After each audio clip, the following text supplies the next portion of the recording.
Question number 21। ठीक है, question number 21 में लिखा है PA and PB are the vapor pressure of pure liquid components A and B respectively of an ideal binary solution. If XA represents the mole fraction of component A, the total pressure of the solution will be. आपको total pressure of solution केवल XA के term में लिखना है। देखिए हम लोग ऐसा सीख के रखे हैं कि जब भी हमारे पास आइडियल सॉल्यूशन बनता है then pressure of mixture will be equal to partial pressure of A plus partial pressure of B.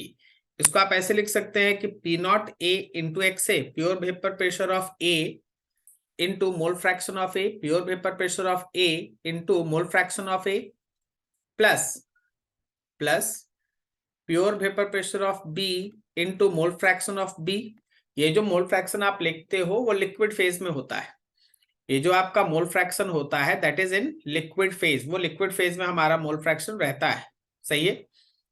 अब यहां से तुम ऊपर देख लो, डाटा केवल एक्स ए का दिया हुआ है, तो जहां भी एक्स बी है ना उसको आप हटाइए, तो आपको मिल रहा है P not a into x a plus ये जो हम लोग का पी नॉट बी है एक्स बी के जगह पे 1 माइनस एक्स ए आप लिख सकते हैं, 1 माइनस एक्स ए।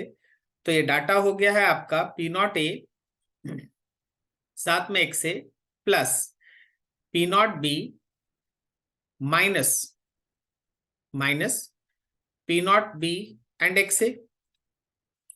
अब जो आपको कांस्टेंट जैसा टर्म दिखाई दे रहा है उसको आप निकाल लें, तो आपके पास ये आ रहा है कुछ इस तरह का कि पी नॉट बी होगा और प्लस अगर आप एक्स ए को कॉमन ले लें तो आपके पास बचना है P not a minus p not B, p not a minus p not B. This is pressure of solution. पूरे सॉल्यूशन का प्रेशर हो गया पी नॉट बी, एक मिनट जस्ट, पूरे सॉल्यूशन का प्रेशर हो गया P not B plus x से अगर कॉमन है तो P not a minus p not B. देखिए हम जो नॉट लगा रहे हैं ना वो प्योर वेपर प्रेशर को दिखा रहा है। तुम्हारे क्वेश्चन में नॉट नहीं लगा हुआ दिया हुआ, केवल ऐसे ही पी ए और पी बी दिया है, तो आप उसको लिख के चलिए। तो कौन सा ऑप्शन हो गया हम लोगों का 21 का? डी ऑप्शन पे गौर करो, डी ऑप्शन बिल्कुल इसी के हिसाब से है, PB plus X A common P A minus PB. Clear है? तो ये चीज इस तरीके से चलता है। थोड़ा आगे बढ़िए। 22 लिखा following diagram shows the vapor pressure curve for CH3F, CH3OH, CH3COOH and HCHO। अच्छा, वेपर प्रेशर, ज्यादा वेपर कौन बनाता है, ज्यादा वोलाटाइल कौन होता है, जिसमें मॉलिक्यूल मॉलिक्यूल के बीच का इंटरेक्शन वीक हो। जहां हमारे पास ऐसा पर्टिकुलर लिक्विड आपको दिया जाए जिसमें मॉलिक्यूल मॉलिक्यूल एक दूसरे के साथ किसी तरह का बॉन्ड फॉर्मेशन कम करे, अगर इंटर मॉलिक्यूलर बॉन्ड्स मॉलिक्यूल्स के बीच कम बनेगा तो वो बहुत आसानी से लिक्विड फेज से अपने आप को वेपर फेज में ले जाएगा। ज्यादा वेपर बनेगा उसका वेपर प्रेशर ज्यादा होगा। तो कोई भी ऐसा मॉलिक्यूल जो उसमें आपको इंटर मॉलिक्यूलर फोर्सेस अच्छे से दिखाई दे, जैसे हाइड्रोजन बॉन्ड दिखाई दे, डायपोल डायपोल दिखाई दे, उनके बीच का बॉन्डिंग स्ट्रांग होता है। और इंटरमॉलिक्यूलर बॉन्ड अगर ज्यादा स्ट्रांग बनेगा तो मॉलिक्यूल आपस में बंधा रहेगा और वो लिक्विड फेज से वेपर फेज में नहीं जाता या कम जाता है। लिक्विड फेज से वेपर फेज में कम जाता है, कम वेपर बनता है, उसका वेपर प्रेशर कम होता है। तो आप यहां जो 4 मॉलिक्यूल दिया है ना, इसमें सबसे पहले आप ये सोचें कि किसमें इंटर मॉलिक्यूलर फोर्सेस बन सकता है या अच्छा बना हुआ है। तो सबसे पहले तो आपको एसिटिक एसिड दिखाई दे देगा। एसिटिक एसिड के पास एबिलिटी होता है कि वो दो दो एच बॉन्ड दो मॉलिक्यूल्स के बीच बनाता है, दो मॉलिक्यूल एक दूसरे के साथ एच बॉन्ड से बंधा रहता है। तो सबसे स्ट्रॉन्ग बॉन्डिंग एसिटिक एसिड में है। उससे कम मिथाइल अल्कोहल है CH3OH, वहां एच बॉन्ड है। उससे कम फॉर्मेल्डिहाइड है HCHO है, वहां भी है ना ऑक्सीजन है, उस पर नेगेटिव चार्ज है, हाइड्रोजन है, इस तरह से बॉन्ड बनेगा। और सबसे कम CH3F है, वहां कोई एच बॉन्ड नहीं बनेगा। आप सोच रहे CH3F है तो वहां F है तो H बॉन्ड बनेगा, H बॉन्ड नहीं बनेगा, वहां केवल डायपोल है, फ्लोरीन की वजह से कुछ चार्जेस डेवलप है। तो हम तो ये कहेंगे ना, हम ये जो बोल रहे हैं हम उसको लिखना चाहते हैं कि अगर if intermolecular forces are, if intermolecular forces are stronger than volatile nature decreases less vapour pressure, उसका वेपर प्रेशर कम होगा। अब इंटरमॉलिक्यूलर फोर्सेस देखो तो इंटरमॉलिक्यूलर फोर्सेस सबसे ज्यादा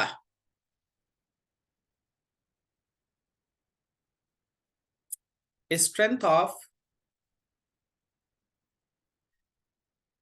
inter molecular forces, intermolecular forces का स्ट्रेंथ सबसे ज्यादा आपको एसिटिक एसिड में दिखाई देगा, यहां स्ट्रॉन्ग H बॉन्ड है।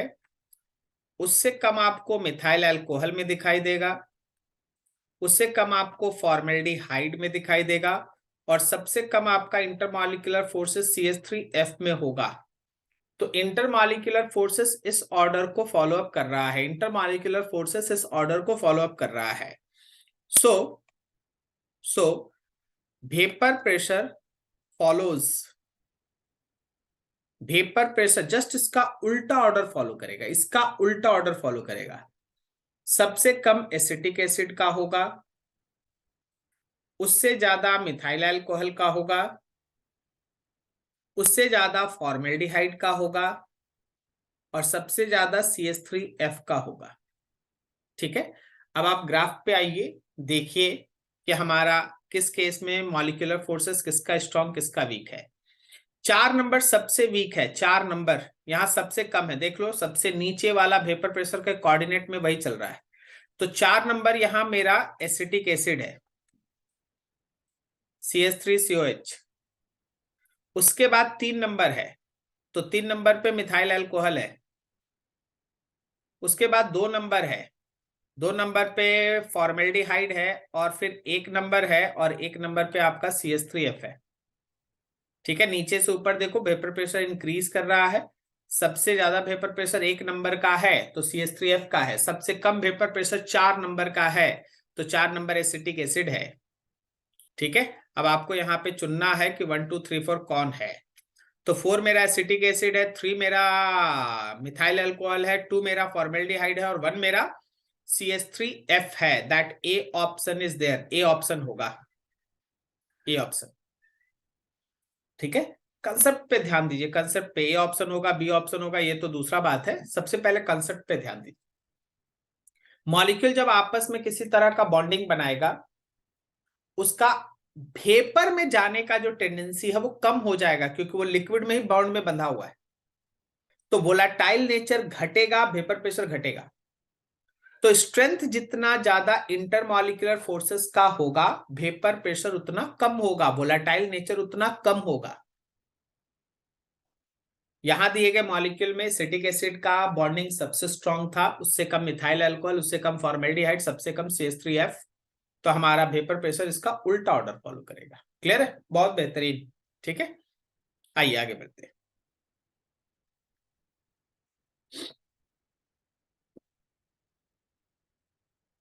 Question number 23। 18 gram of glucose is added to 178.2 gram water. The vapour pressure of water for this aqueous solution is. हम लोग पढ़े हैं रॉल्ड्स लॉ, हम लोग पढ़े हैं relative lowering in vapour pressure. जब हम लोग इस तरह का नॉन वोलाटाइल सॉल्यूट, देखिए पहचानिए इसको, ये नॉन वोलाटाइल सॉल्यूट है, नॉन वोलाटाइल। जब आप नॉन वोलाटाइल सॉल्यूट को किसी वोलाटाइल सॉल्वेंट में डालते हैं, तो आप रॉल्ड्स लॉ के आइडियल सॉल्यूशन का कंसेप्ट लगाते हैं या लोअरिंग इन वेपर प्रेशर का कंसेप्ट लगाते हैं। पहले तो स्टूडेंट्स को इसी सब में डाउट होता है, वो पहचानिए। यूरिया एक नॉन वोलाटाइल सॉल्यूट है। जब आपके पास इस तरह का नॉन वोलाटाइल सॉल्यूट रहे, उसको आप किसी वोलाटाइल सॉल्वेंट के साथ मिलाते हैं और आपके पास एक सॉल्यूशन बनता है। तो यहां पे याद रखिएगा, relative lowering in vapour pressure के कॉन्सेप्ट से आप नया प्रेशर निकालते हैं। यूज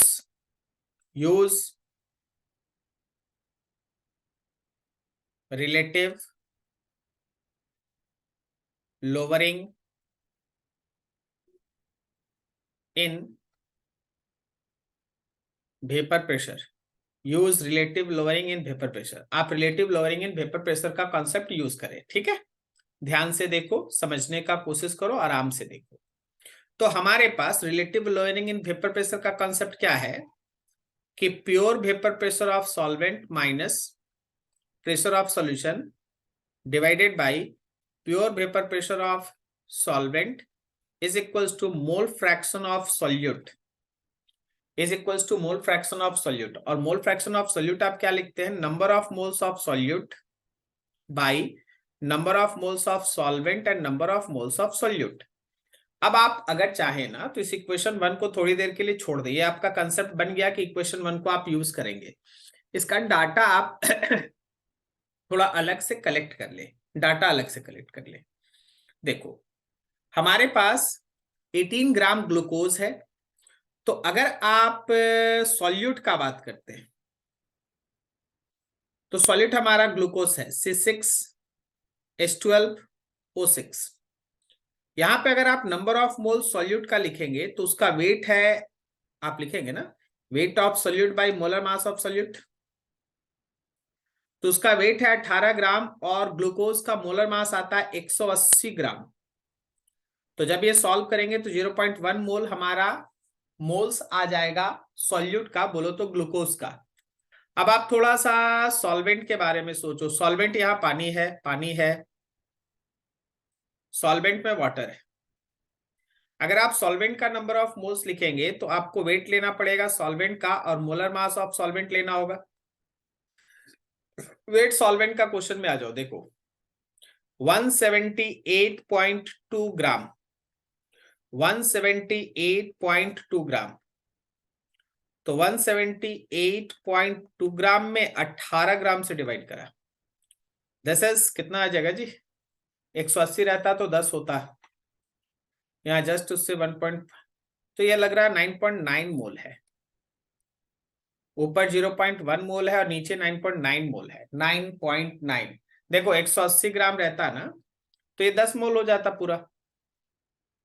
तो 178.2 है तो ये 9. हाँ 9.9, ठीक है 9.9। चलो बढ़िया, डाटा भी बहुत सही तरीके से दिया है।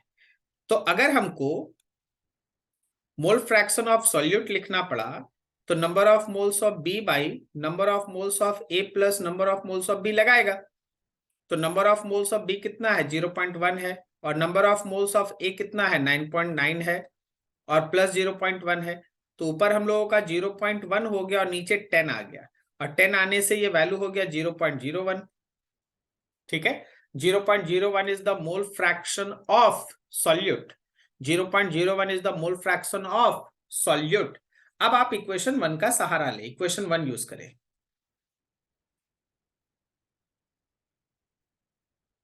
From equation 1, P0A minus PS by P0A, इसी को हमको XB के बराबर लिखना था और XB आप निकाल चुके हो 0.01। अब आप छोटा सा कैलकुलेशन आगे प्रोसेस करें। प्योर वेपर प्रेशर वाटर का 760 टोर 760 mm ऑफ Hg, जरा नीचे देख लेते हैं। टोर में लेना है, सारा क्वेश्चन टोर में बनाना है, ठीक है। सारा क्वेश्चन 760 mm ऑफ Hg या 760 टोर। तो आपको प्योर वेपर प्रेशर वाटर का लेना विच इज 760 और आपको PS ऑफ सॉल्यूशन निकालना है, नीचे भी होगा 760 and that will be equals to 0.01। Just यहीं से कैलकुलेशन को आगे बढ़ाओ। 760 minus pressure of solution is equals to 760 multiplied with 0.01. तो ये आ गया आपका 760 minus pressure of solution will be equals to 7.60. Therefore pressure of solution is 760 minus 7.6. 760 में 7.6 से माइनस करना है। तो 10 में से 6 गया तो बच गया आपका 4। यहाँ पे 15 में से 7 गया तो बच गया 8। सही है, ठीक है। कितना हो गया? गलत दे रहे हैं यहाँ पे, पॉइंट डाल दो। एक यहाँ आ गया, फिर यहाँ पे कितना आ गया?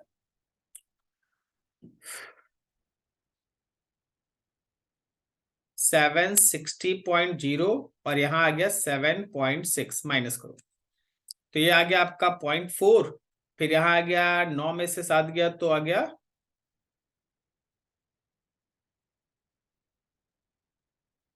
2। This will be equals to कितना आ गया? 5।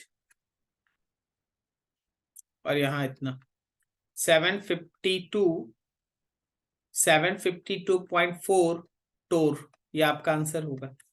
752.4 ये आपका आंसर होगा। देखो ना थोड़ा ऑप्शन, एक मिनट जस्ट।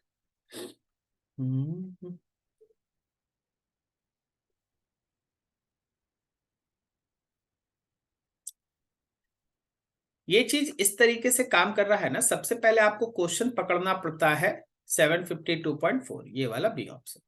सबसे पहले आपको क्वेश्चन पकड़ना पड़ता है कि आपको क्या लगाना है। अब देखिए यहाँ पे हम आपको बार बार बोल रहे हैं क्या ना, कि कैलकुलेशन नीचे वो आपका अपना मैटर है, वो आपको खुद से भी करना चाहिए। हम आपको बस एक चीज बता रहे हैं कि सॉल्यूशन में जब हम लोग सॉल्यूट और सॉल्वेंट को मिलाते हैं तो जो वेपर प्रेशर से रिलेटेड न्यूमेरिकल होता है ना, उसमें थोड़ा कंफ्यूजन होता है। उसमें स्टूडेंट ये डिसाइड नहीं कर पाता कि कब किस रूल को, कब किस फॉर्मूला को यूज करें। तो आपका पहला फोकस उस चीज पे बनना चाहिए कि हम लोग काम कैसे करेंगे। जब हम क्वेश्चन पढ़े कि 18 ग्राम ग्लूकोज 178.2 ग्राम वाटर में डिजोल्व है, तो हमको पता कैसे चले कि हम आखिर किस फॉर्मूला को लेके चले। इतना सारा वेपर प्रेशर और इन सबसे रिलेटेड फॉर्मूला है, तो आपको देखना पड़ेगा अच्छा यूरिया ग्लूकोज यूज है, यूरिया यूज है, इस तरह का कंसेप्ट है। तो वो नॉन वोलाटाइल सॉल्यूट है, और नॉन वोलाटाइल सॉल्यूट में जब भी हम लोग उसको प्योर सॉल्वेंट के अंदर ऐड करेंगे, प्योर सॉल्वेंट जैसे पानी है उसमें ऐड करेंगे, तो ऑब्वियसली उसका वेपर प्रेशर घटेगा, ठीक है। और जब भी वेपर प्रेशर घटेगा then relative lowering in vapour pressure का कंसेप्ट हम लोग को लेके चलना है। क्लियर है? और बाकी आगे कैलकुलेशन होता है, फॉर्मूला याद होना ही चाहिए। देखिए अगर आप में से कोई ये सोच रहा है ना कि फॉर्मूला याद किए बगैर मेरे बताए गए क्लास का कोई यूज है, तो उसका शून्य यूज है, 0। आप जब तक फॉर्मूला नहीं याद किए हैं विथ टर्म्स, जो टर्म्स उसके अंदर इन्वॉल्व है उसका प्रॉपर मीनिंग, इन सब का कोई मतलब नहीं बनता। इसलिए देखो इस क्लास का सबसे बड़ा सिग्निफिकेंस वही स्टूडेंट उठा सकता है, फायदा वही स्टूडेंट उठा सकता है जो फॉर्मूला, टर्म्स, इन सबको अच्छे से थ्योरी मेंटेन करके बैठे, तब उसको इस क्लास का एडवांटेज मिलेगा। अदरवाइज आपको लगेगा कि आप सब कवर कर लिए हैं लेकिन होने जाने कुछ नहीं रहा है, वो आपको फिर 5 दिन के बाद फिर सब कुछ गायब हो जाएगा। और जो लोग फॉर्मूला वॉर्मूला देख के बैठे हैं उनको प्रोसेस पे ध्यान देना है, उनको फॉर्मूला के लिए नहीं चिंता करना है। और जो लोग फॉर्मूला नहीं ध्यान में रखे, उन लोग फॉर्मूला भी खोज रहे हैं, कुछ लिख दिए तो उसको समझ में नहीं आ रहा है कहां से लिख दिए, तो उसका ध्यान तो 4 जगह बटा हुआ है। वो प्रोसेस पे क्या ध्यान देगा? उसको फॉर्मूला नहीं याद है, उसको इसके अंदर जो टर्म्स इन्वॉल्व है वो नहीं समझ में आ रहा है, तो उसको प्रोसेस कहां से समझ में आएगा? ठीक है, प्लीज फॉर्मूला सब देख के बैठे, रिवीजन करके आए, और तब आप न्यूमेरिकल को टच करें। ओके, चलिए आगे बढ़ते हैं फिर।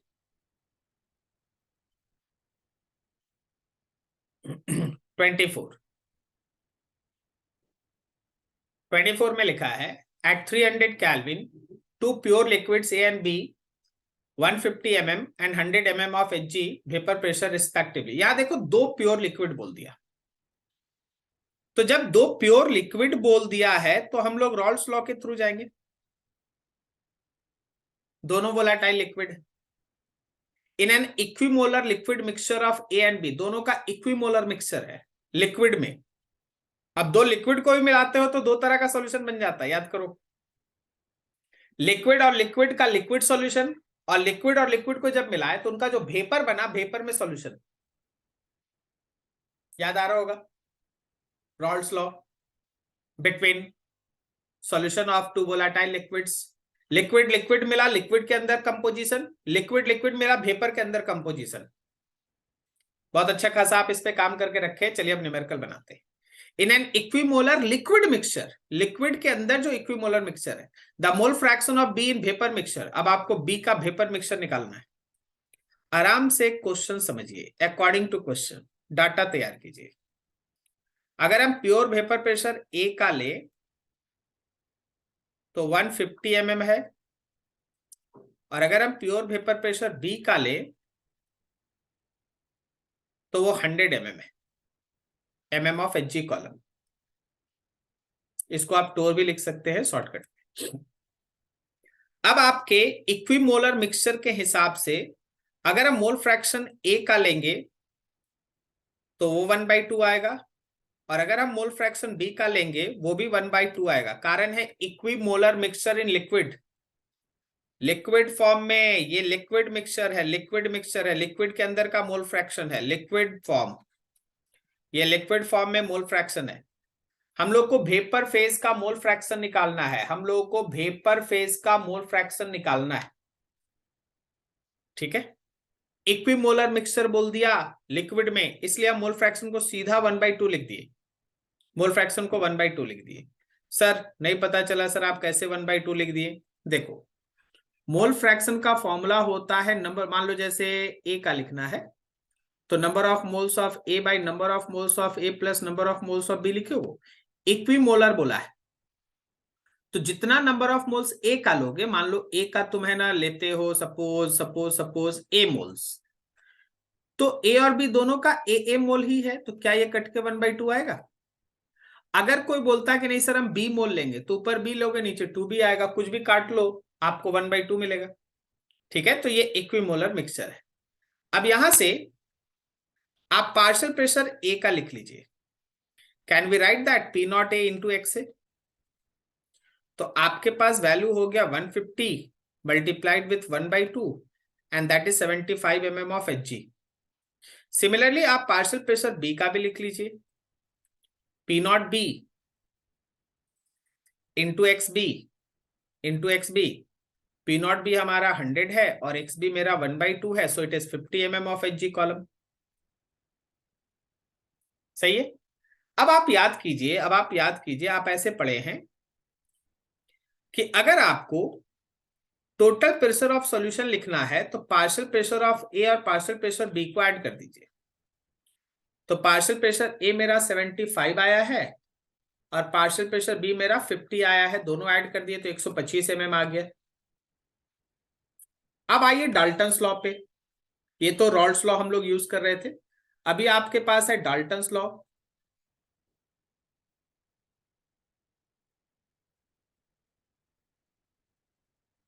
डाल्टन्स लॉ के हिसाब से आप पढ़े हैं ऐसा कि पार्शियल प्रेशर अगर ए का लिखना है तो pressure of solution into mole fraction of a, लेकिन ये जो वाई ए आप लिखे ना ये वेपर फेज का मोल फ्रैक्शन होता है। देखो जो एक्स ए और एक्स बी आप लिख रहे हैं वो लिक्विड फेज का मोल फ्रैक्शन है, और वाई ए और वाई बी जो है वो वेपर फेज का मोल फ्रैक्शन है। तो अगर आप यहां से वाई ए लिखना चाहते हैं तो partial pressure of A by pressure solution लिख लीजिए।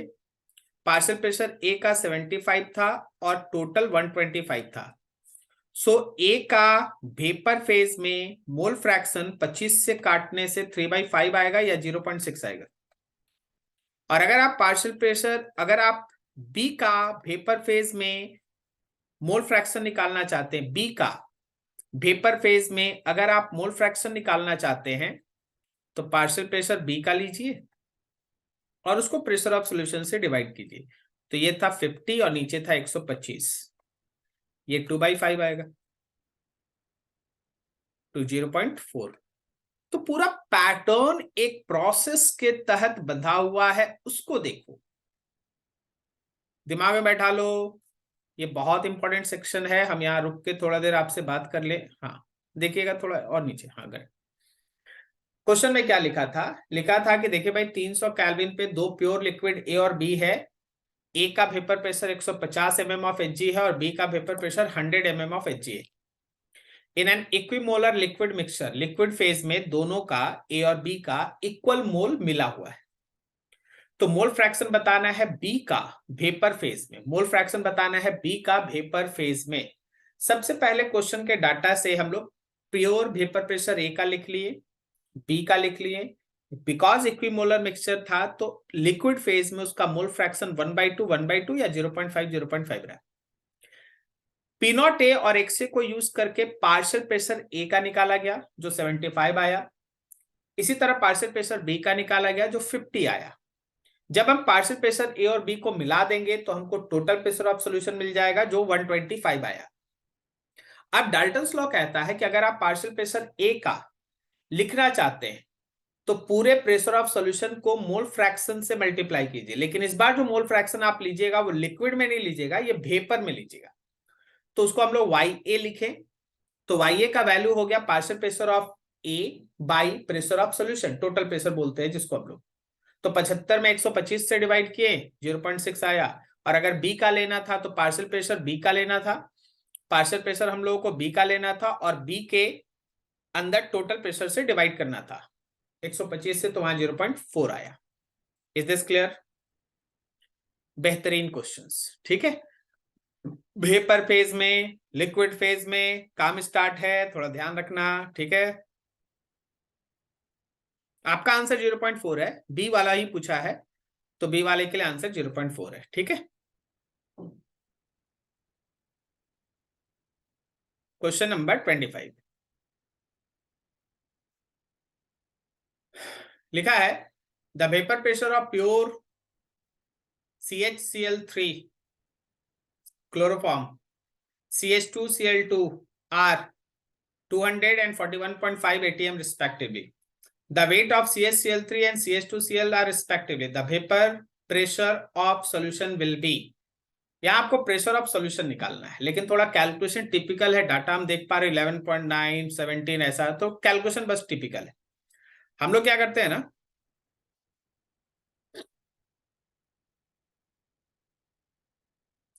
पहले आप लिख लो एक तरफ CHCl3 और एक तरफ कर दो CH2Cl2, ठीक है। चलो दोनों का अपना अपना पार्शियल प्रेशर निकालते हैं, फिर फाइनली दोनों को जोड़ देंगे तो आंसर आ जाएगा। अच्छा यहाँ पे मोलर मास कितना आएगा? कार्बन का 12 आएगा, हाइड्रोजन का 1, क्लोरीन का 35.5, लेकिन 3 क्लोरीन है तो 12 और 1 13 आ गया और 35.5 को 3 से मल्टीप्लाई किया 5 3 15, 5 हाथ में लगा 106.5। तो इससे इसको कर लिए 13 इसमें जोड़ दिए तो 119.5, इतना मोलर मास आ गया हमारे क्लोरोफॉर्म का CHCl3। अब जरा गौर करना उसका वेट कितना दिया हुआ था। ये मोलर मास है हमारे क्लोरोफॉर्म का। चलो क्लोरोफॉर्म को है ना थोड़ी देर के लिए हम लोग 1 लिख देते ताकि हम यहाँ पे M1 लिख सके, और जो CH2Cl2 है इसको हम लोग 2 लिख के बना लेंगे। तो जो मेरा W1 दिया हुआ है क्वेश्चन में देखिए ध्यान से, तो W1 मेरा 11.9 दिया हुआ है, 11.9 दिया हुआ है। तो यहां से अगर हम नंबर ऑफ मोल्स 1 का निकालना चाहें, नंबर ऑफ मोल्स 1 का निकालना चाहें तो weight of 1 by molar mass 1 लेंगे। वेट ऑफ 1 मेरा 11.9 है और इसका मोलर मास 119.5 है, तो ये अप्रोक्सीमेटली 0.1 आ जाएगा। ये अप्रोक्सीमेटली 0.1 आ जाएगा, करेक्ट है ना? 0.1 है। अब आगे आ जाओ, बी के लिए थोड़ा काम कर लो। बी का मोलर मास, कार्बन है 12, हाइड्रोजन है, कार्बन है 12, हाइड्रोजन है 1 × 2, हाइड्रोजन है 1 × 2 और क्लोरीन है मेरा 35.5, लेकिन 2 क्लोरीन है। तो ये हो गया 12 और प्लस 2 14 और यहाँ इसका 71 आ गया।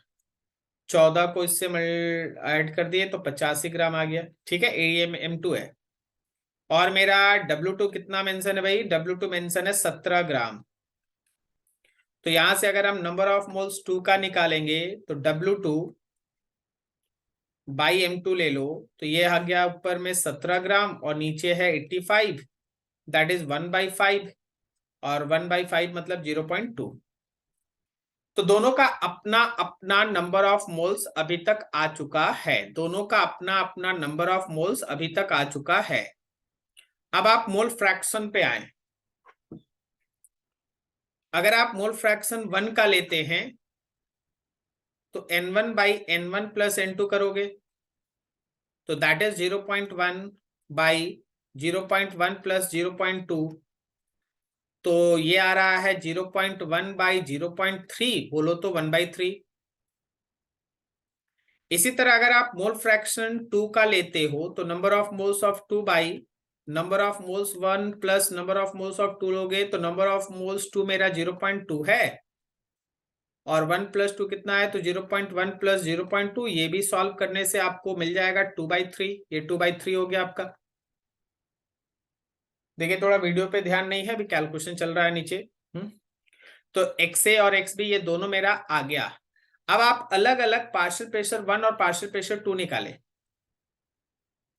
अगर हम पार्शियल प्रेशर 1 का निकालना चाहते हैं तो हम लिखेंगे ना P01 इंटू X1, और P01 मेरे क्वेश्चन में कितना मेंशन है, 1 बोलो तो क्लोरोफॉर्म, क्लोरोफॉर्म का है 200 और उसका 41.5, 200,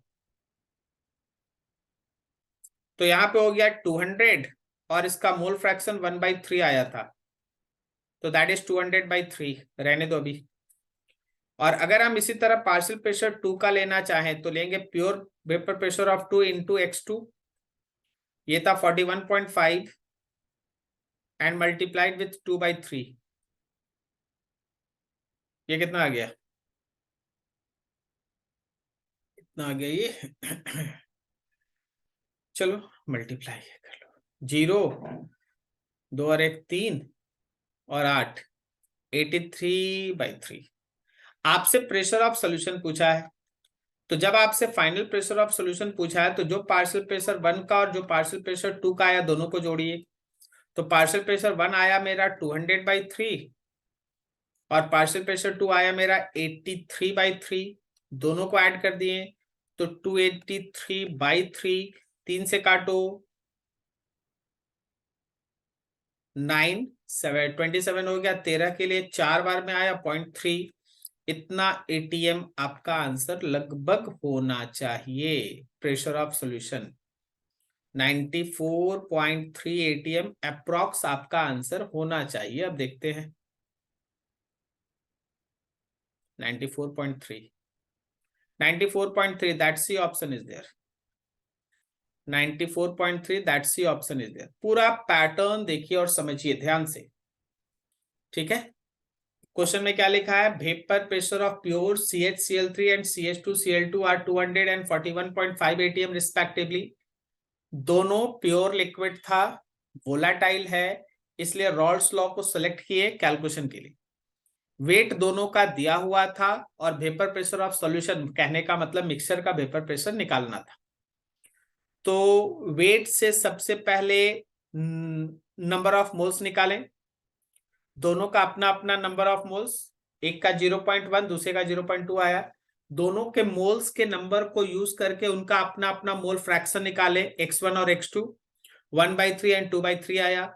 और फिर मोल फ्रैक्शन और प्योर वेपर प्रेशर को यूज किए, मोल फ्रैक्शन और प्योर वेपर प्रेशर को यूज किए, और तब जाके हम लोग के पास उन दोनों का पार्शियल प्रेशर आया, P1 और P2।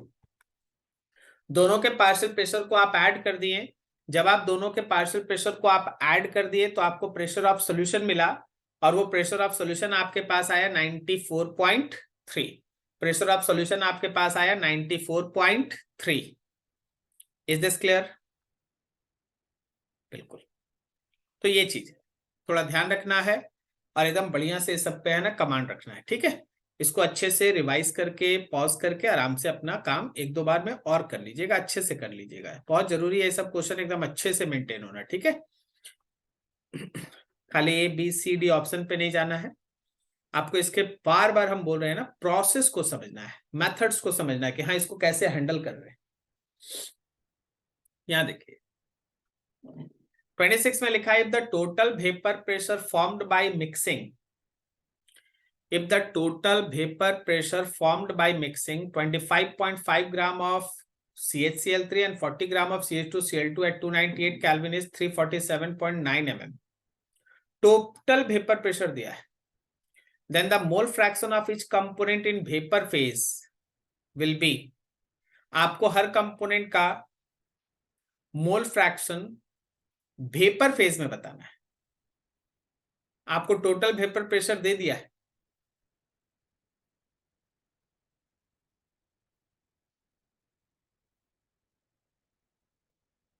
चलिए देखिए काम करते हैं। फिर से वही बात, आप लीजिए CHCl3, इसको 1 कह दीजिए, और आपके पास जो CH2Cl2 है उसको 2 कह दीजिए। तो डाटा ये कहता है इसका जो वेट आपके क्वेश्चन में मेंशन है वो 25.5 है, 25.5 ग्राम।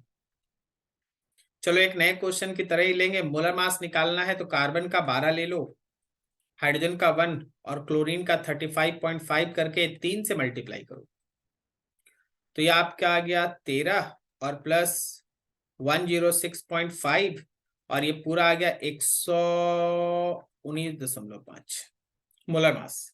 थोड़ा कैलकुलेशन बड़ा है सो ध्यान रखना। यहाँ पे हम वेट 2 भी लिख देते हैं।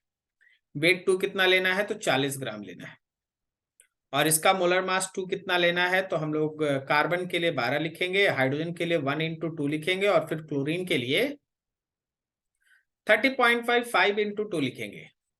12 और 1 13 हो गया, और वहां पे आ गया हम लोग का 71, दोनों को जोड़ दिए तो लगभग हो गया 84, और 12 और 1 13 नहीं, 12 और 1 14, और ये हो गया 85, ये हो गया 85,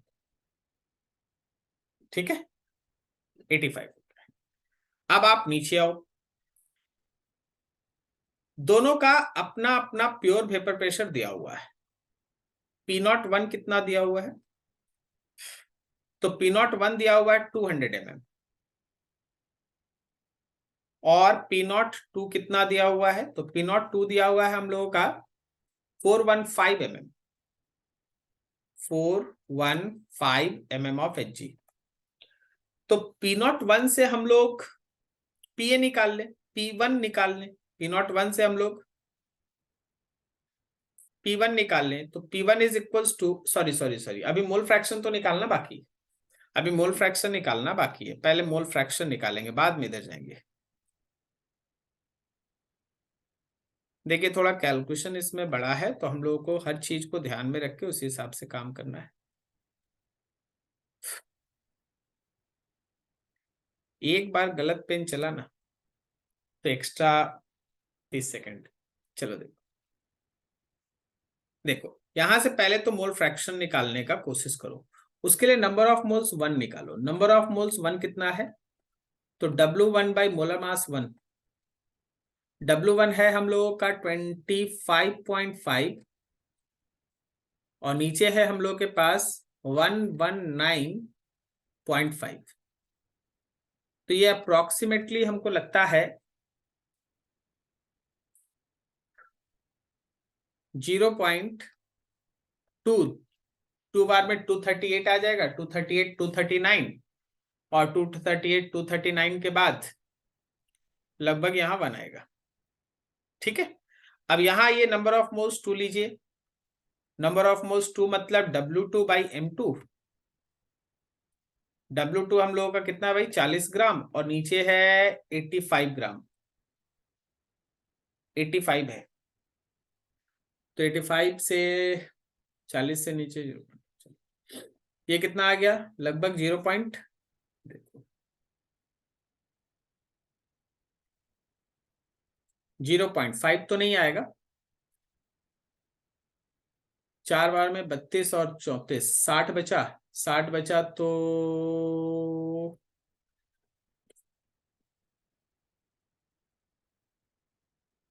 लगभग 7, 0.47 अप्रॉक्स, ठीक है, ये दोनों का नंबर ऑफ मोल्स हो गया।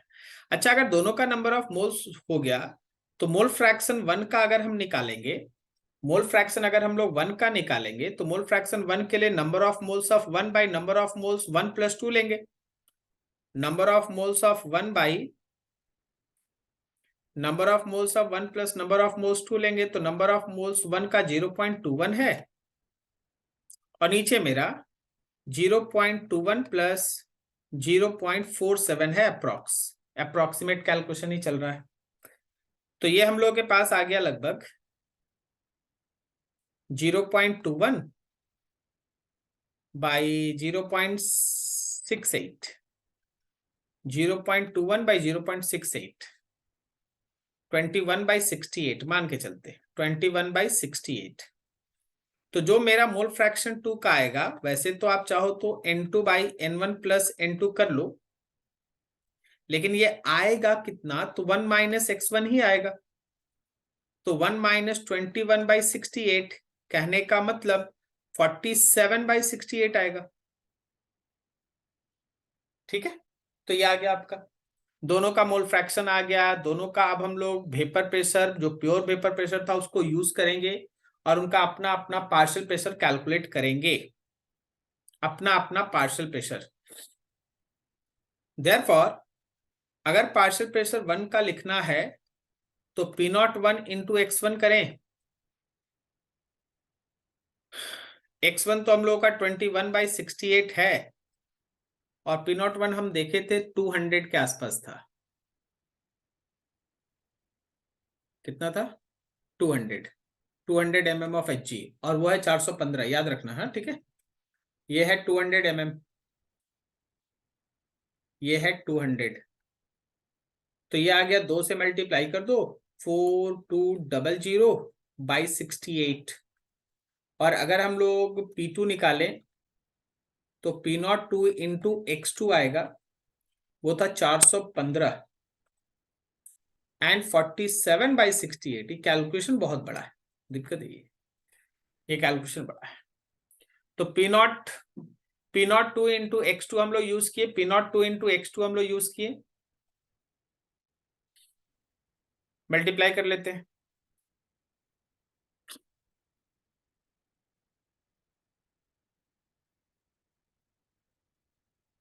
इधर ही कहीं मल्टीप्लाई कर देते हैं। ठीक है,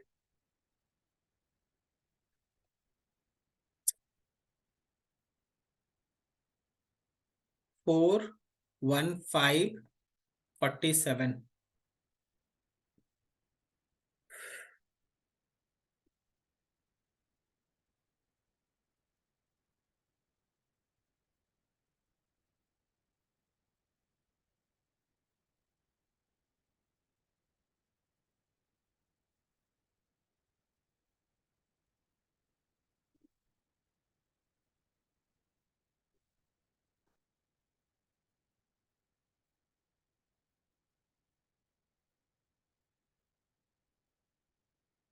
ये आ रहा लगभग हम लोगों का ऊपर में 19505, 19505, 19505 और नीचे हम लोग के पास है 68। सही। आप एक काम कीजिए ना, इसको भी और है ना छोटा कर ही लीजिए, यहीं पे एक ही बार में जो करना है कैलकुलेशन हो जाए। ठीक है, उसके बाद फिर आगे बढ़ते हैं। अब देखो, हम इसी में है ना 68 से डिवाइड भी कर रहे हैं। 19505 इसमें हम लोग 68 से डिवाइड कर रहे हैं, तो 3 बार में लगभग ये कट जाता। 3 बार में 8 तरीके 24 कटता तो नहीं, चलो दो बार में कितना आ गया, 136 आ गया। तो 15 में से 6 गया तो हम लोग के पास 9 बचा, 8 में से 3 गया तो 5 बचा, फिर यहाँ पे एक 0 आ गया। ठीक है, कितने बार में आएगा देखो तो, क्या 8 बार में आएगा?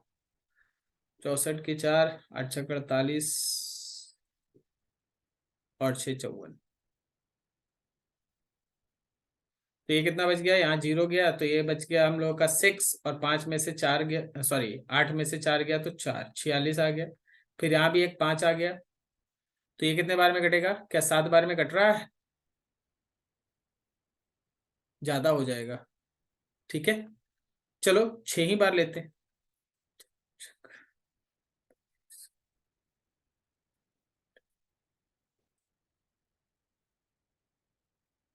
तो ये कितना आ गया नीचे, यहाँ आ गया 15 में से 8 गया तो हम लोग के पास बच गया 7 और यहाँ बच गया 5। एक पॉइंट डाला, यहाँ पे 0 आया, एकदम करना है। 570 हम देख पा रहे हैं कि 8 बार में लगभग। तो ये आपका अप्रोक्सीमेटली 286.8 के आसपास है। 286.8, 287 लिख लो। चलो दूसरे वाले को भी खत्म करें, इसको भी। तो 68 से हमको 4200 को डिवाइड करना है। पहली बार तो 7 नहीं 6 बार में करते हैं। तो 6 बार में हमारे पास आ गया 48, 408। 408 में यहाँ बचा कितना भाई, तो 12 बचा, एक 0 आ गया, 0 आ गया तो मेरा एक बार में आ गया 68। अभी ये कितना आ गया 10, यहाँ 2 आ गया, 11 में से गया 5, पॉइंट डाले हम लोग 520 आ गए। अब देखो तो 520 के आसपास कौन है, लगभग लगभग लगभग 8 रख लो, इसको भी 8 नहीं तो 7 रख लो, और क्या करोगे 8 ले लो, ठीक है।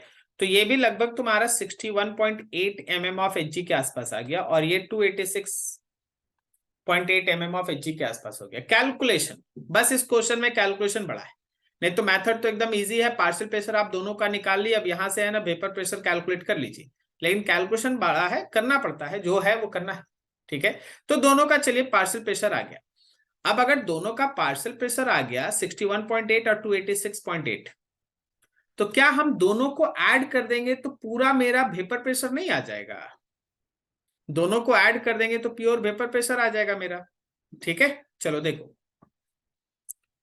आ जाओ फिर से, इस बार कलर बदल के हम लोग थोड़ा ब्लू कर लेते हैं, नहीं ग्रीन हो गया, ये ब्लू कर लेते हैं। हाँ, तो आपसे क्या क्या पूछा गया, थोड़ा एक डाटा बना लो। आपसे पूछा गया है then the mole fraction of each component in vapour phase, चलिए हम समझ गए। तो पहले तो आप प्रेशर ऑफ सोल्यूशन लिख लीजिए भाई।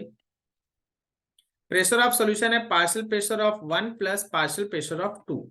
पार्शियल प्रेशर 1 मेरा आया था 61.8 और पार्शियल प्रेशर 2 आया था मेरा 240, कितना आया था 286, 286.8, 286.8, 286.8, 286.8 आया था।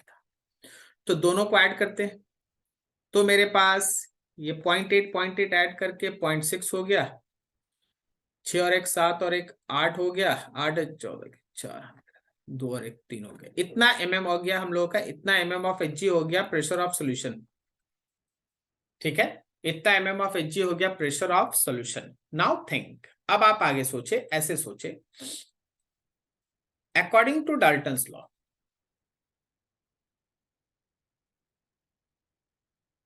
डाल्टन्स लॉ के हिसाब से पार्शियल प्रेशर अगर 1 का लिखना चाहते हैं तो प्रेशर ऑफ सॉल्यूशन लेंगे तो मोल फ्रैक्शन ऑफ 1 लेंगे। और इस बार डाल्टन्स लॉ में जो मोल फ्रैक्शन हम लोग लेंगे, डाल्टन्स लॉ में जो हम लोग मोल फ्रैक्शन लेंगे वो वेपर फेज का मोल फ्रैक्शन होगा। डाल्टन्स लॉ में जो मोल फ्रैक्शन हम लोग लेंगे वो वेपर फेज का मोल फ्रैक्शन होगा। तो यहां से अगर कोई ये कह दे कि भाई यहां से YA लिखिए, Y1 लिखिए, Y1 लिखिए, तो that Y1 will be equals to partial pressure of 1 by PS। Partial pressure 1 मेरा 61.8 था और टोटल मेरा 348.6 आया। हम तो बोलेंगे ऊपर से नीचे लगभग 6 बार में कटता है, तो अगर 6 बार में कटता है तो 6 से 100 में डिवाइड करोगे तो ये लगभग 0 पॉइंट कितना आएगा, 2 तो आएगा नहीं, ये लगभग 0.16 के अप्रॉक्स आएगा, अप्रॉक्स Y1 0.16 के अप्रॉक्स। और इसी तरह अगर आप Y2 निकालेंगे तो 2 में प्रेशर ऑफ सॉल्यूशन से डिवाइड करेंगे, 2 है कितना 286.8 और नीचे आपका 348.6 से आप डिवाइड करोगे तो इट इज अप्रोक्सीमेटली 0.84 के आसपास आएगा, 0.84 के आसपास। हाँ लगभग 0.8 के आसपास। तो y1 आ रहा है 0.16 के आसपास और y2 आ रहा है 0.84 के आसपास। 0.16 और 0.84, 0.16 और 0.84। 1 हम लोग किसको मारे थे? क्लोरोफॉर्म को।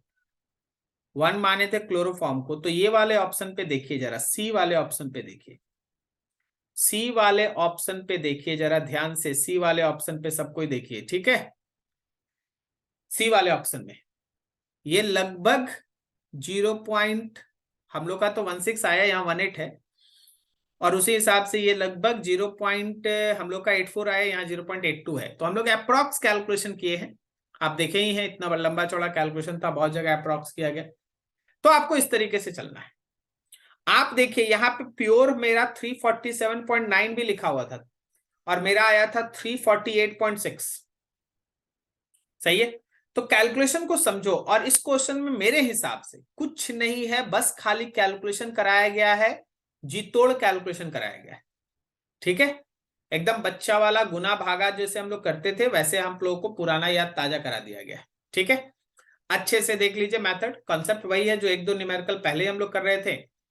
वेट दिया है दोनों कंपोनेंट का, मोलर मास लिख लेंगे, मोल्स निकाल लेंगे, मोल निकल गया, मोल फ्रैक्शन आ गया, मोल फ्रैक्शन आ गया, लिक्विड फेज के मोल फ्रैक्शन को यूज करके डाल्टन रॉल्स लॉ लगा के पार्शियल प्रेशर लिख लेंगे, दोनों का पार्शियल प्रेशर को ऐड कर देंगे, प्रेशर ऑफ सॉल्यूशन मिल जाएगा, और फिर डाल्टन्स लॉ लगा के वेपर फेज का मोल फ्रैक्शन कैलकुलेट करेंगे, डाल्टन्स लॉ लगा के वेपर फेज का मोल फ्रैक्शन कैलकुलेट करेंगे, सही है। डाल्टन्स लॉ लगा के वेपर फेज का मोल फ्रैक्शन कैलकुलेट करेंगे, ये क्वेश्चन था।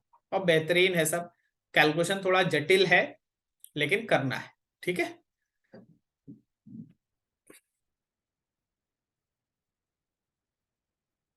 चलिए थोड़ा आगे बढ़ते हैं।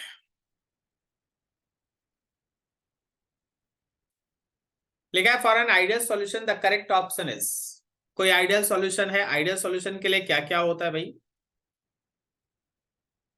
देखिए जब कभी भी आपके पास कोई आइडियल सॉल्यूशन है, तीन चार डाटा एकदम याद रखिए कि डेल वी ऑफ मिक्सचर ये 0 आएगा, enthalpy change during formation of mixture ये 0 आएगा, change in entropy during formation of mixture ये निगेटिव आएगा, और जो चेंज इन इंट्रोपी, इंट्रोपी नहीं, गिव्स फ्री एनर्जी नेगेटिव आएगा, और change in entropy during formation of mixture जो है वो पॉजिटिव आएगा। तो कोई भी आइडियल सॉल्यूशन में इतना चीज एकदम सेटिस्फाई होना ही चाहिए कि डेल वी ऑफ मिक्सिंग वो हम लोगों का 0 आएगा, enthalpy change during formation of that mixture, enthalpy change during formation of that mixture वो 0 आएगा, गिब्स फ्री एनर्जी का change during formation of mixture वो नेगेटिव आएगा। इसके नेगेटिव थर्मोडायनेमिक्स के पीछे का कंसेप्ट है, और डेलेस मिक्सचर पॉजिटिव आएगा। इन दोनों का एक ही कंसेप्ट है कि जब हमारा डेल जी निगेटिव होता है तो रिएक्शन स्पॉन्टेनियस होता है, और जब हमारा डेल एस पॉजिटिव होता है तो रिएक्शन स्पॉन्टेनियस होता है।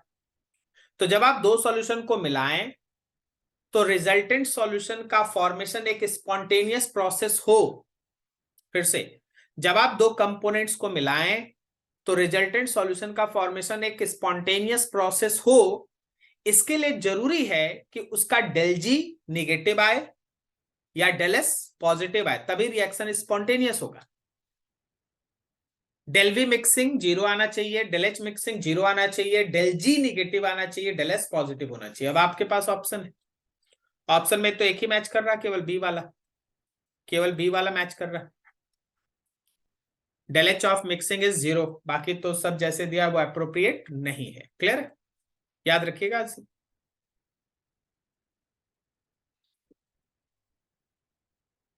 लिखा है 28 में, for a binary ideal liquid solution the variation in total pressure versus binary ideal liquid solution, the variation in total pressure versus composition of solution is given by which of the curve, which of the curve? Binary ideal liquid solution. अब हम जो आपको बोल रहे हैं उसको समझिएगा, ठीक है। मेरे पास आइडियल लिक्विड है, ठीक है, ये मेरे पास कोई एक सॉल्वेंट है, लेकिन जब हम इसका सॉल्यूशन बनाते हैं तो मेरे सॉल्यूशन बनने का दो तरीका होता है। एक तरीका होता है एक तरीका होता है कि हम लोग उसमें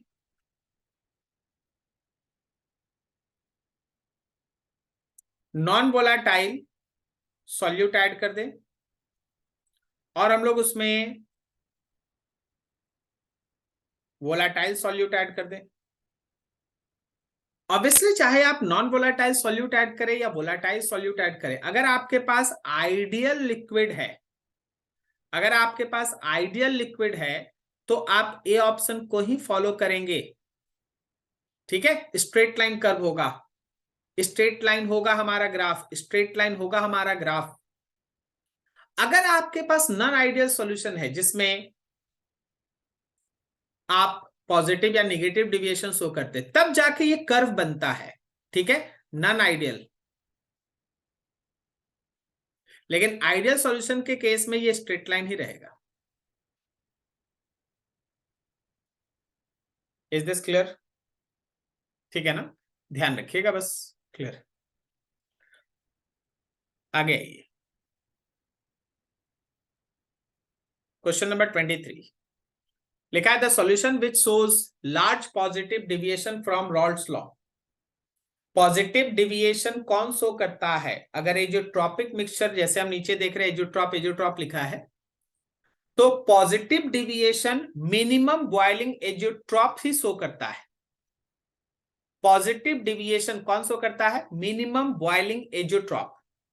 ठीक है, तो azeotropic mixture which shows minimum boiling azeotrope is able to show positive deviation. That's the option is there. Solution which shows large positive deviation from Raoult's law is minimum boiling azeotrope at a specific composition. कोई खास composition पे जो minimum boiling azeotrope होता है वो हमारा positive deviation रॉल्ड्स law से show करता है। ठीक है, बढ़िया, चलो आगे बढ़ो। लिखा है which of the following azeotropic solution has the boiling point less than the boiling point. इसको कहते हैं minimum boiling azeotrope, less than boiling point of its constituent, less than boiling point of its constituent. तो ये create कर रहा है कौन? Minimum boiling azeotrope. और मिनिमम बॉइलिंग एजोट्रॉप कौन होता है? Which shows positive deviation. Positive deviation कौन शो करता है? तो जिस केस में पॉजिटिव डिविएशन कौन शो करता है, ध्यान से सुनना। पॉजिटिव डिविएशन वो शो करता है जिसमें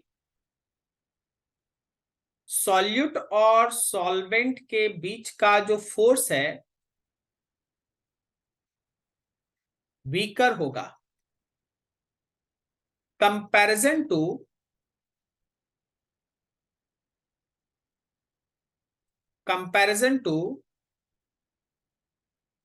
solute